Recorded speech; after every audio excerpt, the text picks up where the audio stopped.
পরিবহন কর্তৃপক্ষের সাথে সমঝোতা না হওয়ায় বেনাপোলের সাথে তৃতীয় দিনের মতো বন্ধ রয়েছে সারা দেশের পরিবহন যোগাযোগ। পরিবহন কর্তৃপক্ষের দাবি, বেনাপোল চেকপোস্ট বাস টার্মিনাল পর্যন্ত সকল এসি বাস চলাচলের অনুমতি দিতে হবে। সকল নন এসি বাস বেনাপোল পৌর টার্মিনাল থেকে ছাড়তে তাদের আপত্তি নেই। রবিবার এই দাবি নিয়ে যশোরের জেলা প্রশাসকের সঙ্গে বৈঠকে কোনো আশ্বাস না পেয়ে ধর্মঘট অব্যাহত রেখেছেন পরিবহন মালিকরা। ধর্মঘটের কারণে ভারত ফেরত ও ভারতগামী যাত্রীরা পড়েছেন বিপাকে। কলকাতা থেকে পেট্রাপোল বর্ডার পর্যন্ত বাস বন্ধ থাকায় কলকাতায় আটকা পড়েছেন হাজার হাজার যাত্রী।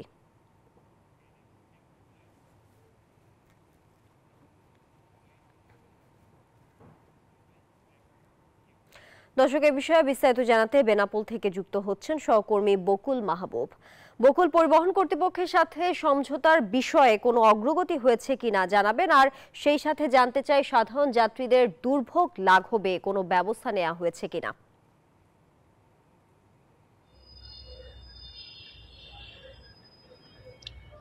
ধন্যবাদ তানি। আমি দাঁড়িয়ে আছি বেনাপোল স্থলবন্দর বাস টার্মিনালের মাঝে। আপনারা জানেন যে এখান থেকে সমস্ত বাস বেনাপোলে অপারেশন হয়। ঢাকা থেকে যেসব বাসগুলো বেনাপোলে আসে এবং বেনাপোল থেকে যেসব যাত্রী ঢাকা সহ দেশের বিভিন্ন স্থানে যায়, সেখান থেকে এই বেনাপোল বন্দর বাস টার্মিনাল।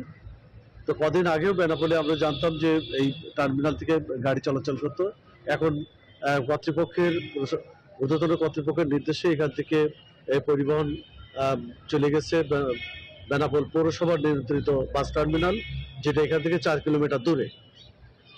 তো এখন পরিবহন কর্তৃপক্ষ এই 4 কিলোমিটার দূরে যে পরিবহন যাত্রীদের যে ভোগান্তি, এই ভোগান্তিটা তারা কোনো অবস্থায় নিতে পারছে না। কারণ ভারত থেকে একটা যাত্রী বেনাপোলে প্রবেশ করার পর ক্লান্ত শ্রান্ত এবং অসুস্থ হয়ে পড়ে। তো বন্দর পৌর বাস টার্মিনালের ওখানে কোনো আপনার খাবার হোটেল কিংবা কোনো চা স্টল বা কোনো এই সেবা সংস্থার কোনো ব্যবস্থা না থাকায়। বকুল, ধন্যবাদ আপনাকে যুক্ত থাকার জন্য।